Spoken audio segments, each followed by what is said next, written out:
Our field staff started to notice very young kids, tender age, anyone below 5. That's kind of unusual, right? Because most often when you have a kid that young, they're traveling with a parent. Jim Dela Cruz was the supervisor of all the federal field staff. He had his team keep a spreadsheet. It was growing with the number of kids.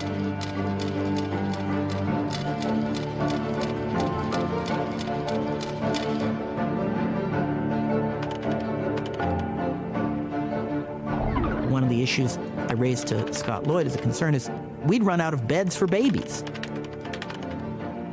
We were seeing so many babies, but the babies can't tell you they were separated.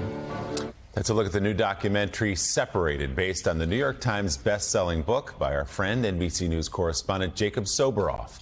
The documentary, directed by Oscar winner Errol Morris, examines the first Trump administration's family separation policy at the southern border and the ongoing human rights crisis it produced. And Jacob joins us now. He serves as an executive producer on the film, which makes its broadcast premiere this Saturday, 9 p.m. Eastern, right here on MSNBC. Jacob, good to see you, man. So this is a story you have been on for years, reporting for us at NBC, writing your book, and now this film as well. I think we've got so much distance from the heat of that issue that it's worth going back and reminding people exactly what the policy is and how it was put into place. And the other thing that I've just been thinking about is, we talked a little bit about this before the election. The film came out theatrically in October. We premiered at the Venice Film Festival, but the film has never been more relevant than it is today because, to go back, you asked, in the summer of 2018, I don't think any of us will ever forget what it was like when the world rose up when the Trump administration deliberately ripped apart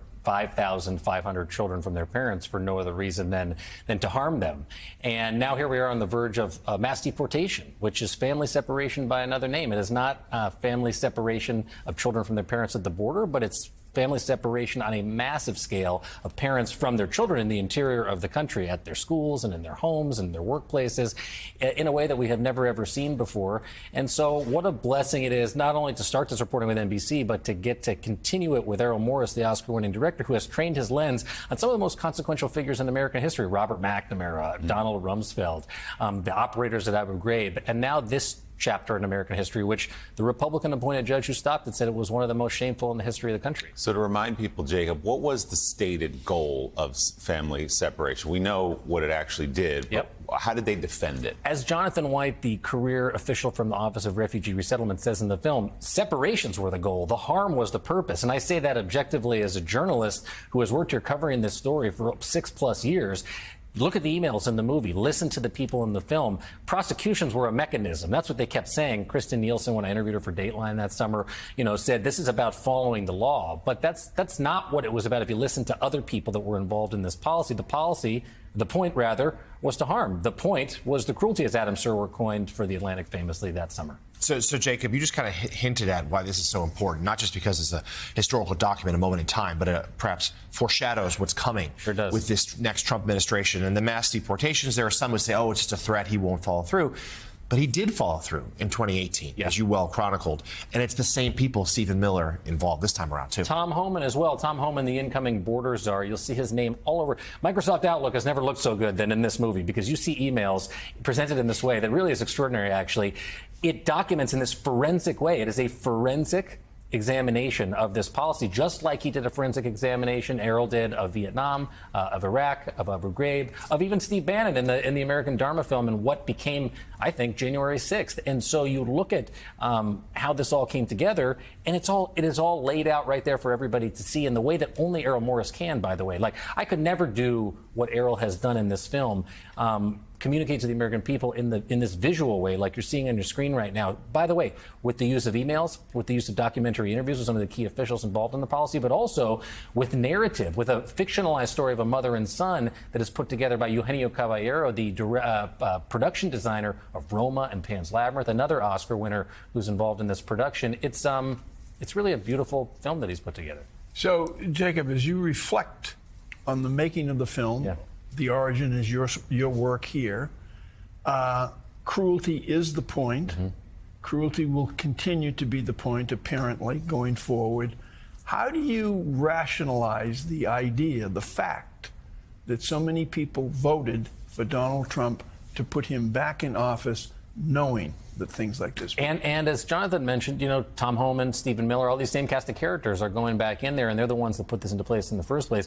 My personal belief, having covered this, is, remember, this is, to me, it's an inspiring story also, because everyone around the world rose up and stopped this policy from happening. It was not Democrats and Republicans. It was universal. The Pope spoke out in the summer of 2018 and said, this is not okay. We are morally opposed to ripping children apart from their parents on purpose as a goal of the U.S. immigration policy. And what I think is, I was on the floor of the conventions. I saw them hold up those mass deportation signs in front of my own eyes. It's close as I'm sitting to you guys today. But what my personal belief is, even though the polls say people support mass deportations, I don't think people fully comprehend that what mass deportation is what happened that summer as well. And when people around the country, I do think people are tired. I do think people have resorted to going back to talking about immigrants as, you know, points on a chart or on a bar graph or a political football. But when they see what happens under this policy that they have promised, they will be reminded of what happened in the summer of 2018. And I don't think that will be the case after that. It's one thing to go after hardened criminals, as Tom Homan is saying he's going after. It's another thing when you see children ripped away. I think let's end by talking about those kids and those families. Yeah. 6 years on, where are they? Have they been reunited with their parents? What does it look like now? And you know, every time I talk to you about this, you ask that same question. I'm so appreciative that you do, because today there are still 1,360 kids without confirmed reunifications from that summer, from the 5,500 kids. So that is 1,360 kids, according to the Department of Homeland Security, that could be permanent government-created orphans by the U.S. government. Last night we had a screening here in New York, and I was with Kathleen Caron, who is in charge of this organization, Justice in Motion. They go door to door looking for these families in Central America in order to try to bring them back together.